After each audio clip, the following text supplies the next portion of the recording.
When Trayvon Martin was first shot, I said that this could have been my son. Another way of saying that is Trayvon Martin could have been me 35 years ago. And when you think about why, in the African American community at least, there's a lot of pain around what happened here, I think it's important to recognize that the African American community is looking at this issue through a set of experiences and a history that that doesn't go away.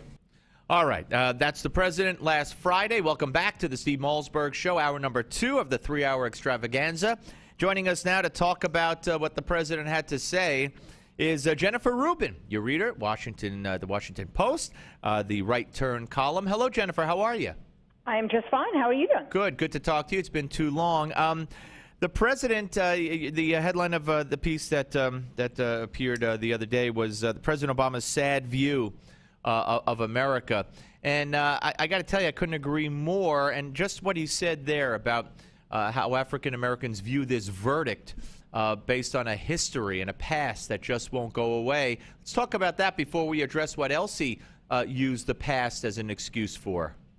He seems to believe that there is no circumstances under which African Americans can judge their fellow citizens on those citizens' actions and beliefs and, in this case, criminal liability based on the facts before them. They can't judge people for who they are. Martin Luther King said, for the content of their character. And what he is saying is you have to understand, America, African Americans cannot be expected to view people in that fashion. I think that is the most demeaning, the most really bleak outlook we can have about our fellow citizens. Can't we at some point aspire to something better? Can't we at some point use a teachable moment to say, this jury evaluated the facts as they were. My own FBI evaluated the facts as they were. By the way, he never mentioned that in the speech. So that we get out of this racial archaeology and we begin not to ignore problems that still exist, but not be held prisoners forever in a past that most Americans have never personally experienced. I think it is time to stop using this both as a crutch or as a method of stirring up his base, because it doesn't solve anything. It makes people more distrustful of one another, and it convinces people that the justice system of which he is in charge of now is somehow corrupt and dishonest. Yeah. And that's a strange position to take for the guy who's the chief executive of the executive branch. It is absolutely. And then he went on, as you point out in your column, and you quoted what he had to say. We have the soundbite, but for expedience, I'll just say that talking about the violence and the disproportionate amount of crimes that African Americans commit and the violence in many African American neighborhoods. And he said they understand that some of the violence that takes place in poor black neighborhoods around the country is born out of a very violent past in this country, and that the poverty and dysfunction that we see in those communities can be traced to a very difficult history. And I'm sitting there saying, what am I missing? Are you talking about Jim Crow? That's responsible for teenagers killing each other today and killing others? Or is it slavery? What violent past are we talking about? Exactly. It's just mind-boggling. And first of all, he doesn't address the issue of black-on-black crime, which is much larger, as you know, and much more of an endemic problem. And he doesn't comment on every black kid who shoots another black kid. Why is that? He's only interested in cases that can bring up the race issue. What about the number of black kids that are killed every week, every month in Chicago? But I think he blames that, Jennifer, on the quote-unquote violent past. I don't get it. Apparently. And you know, the sad part about it, or the disgusting part about it, however you think of these things, is that he doesn't then address the current problems. He doesn't address broken families. He doesn't address kids who grow up without fathers. He doesn't address the broken schools. He doesn't address the drug problem. So that all of these things are never addressed because it's slavery or it's Jim Crow or whatever.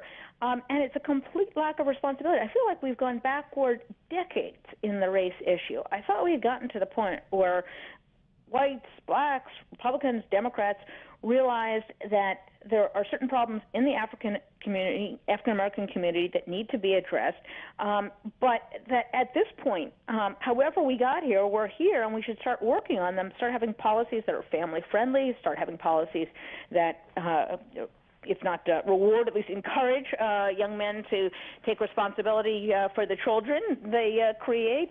And instead, he's there telling them, well, it's, slavery, or it's Jim Crow, or it's something else. It's really a horrible message. It is a horrible. We're talking to Jennifer Rubin of the Washington Post. You could read her column at the Right Turn column at WashingtonPost.com, and here on the Steve Malzberg Show. He also then said about, at the very end, I don't have the exact quote in my head, but he talked about that a conversation. We need a conversation. But then he went on to say something like, but often a conversation with the two opposing sides basically is useless. And what's worse, he said, and really politicians should stay out of it. So why did he take his own advice and stay out of it?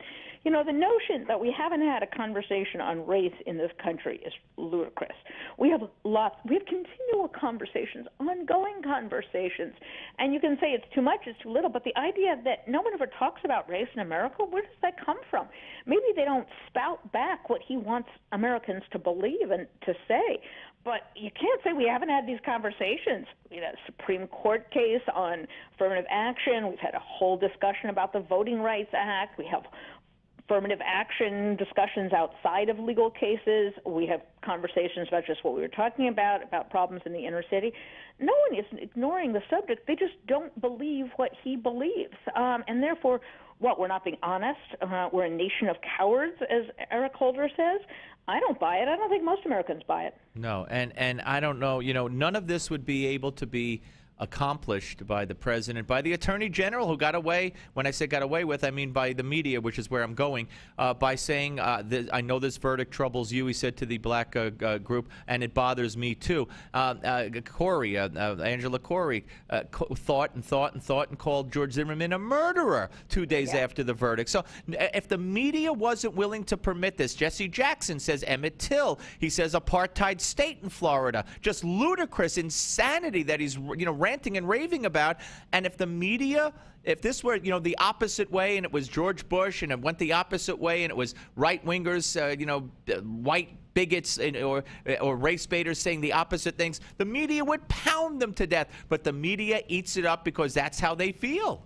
Yeah, I think it's this very destructive codependency they have, and it's very tempting for politicians like our president, because he knows he can make those people jump when he screams. And I think that it's both sides of the problem. We have to elect better people. Yep. And I don't mean people who agree with us. I mean people who are better people, who are better than this president. And I mean that very directly. I do not think that this man is a good person. I don't think he's honest. I don't think he understands the ramifications of the word he says. He wants to incite people and to rally people for political ends. But that is not a good person. That is not someone who really wants to bring people together. That is not an honest person. And I think whatever your ideological predispositions, we have to elect decent people to public office. There's not going to be any getting around that. The media is bad. They've always been bad. They're arguably worse than they've ever been. But ultimately, I can't elect the New York Times editorial board. Right. I'd like to. But I can't elect the President of the United States. I can't elect senators, congressmen. So I think, if anything, this should reinforce people of goodwill and their efforts to find decent people. And whatever we do, whether I agree with someone ideologically, you have to examine the strength of their character, their honesty, their willingness to use issues to pit Americans against one another. And this president has just been the worst. Yep, absolute worst. I agree with you. Jennifer, thank you. Good talking to you. We'll keep reading you.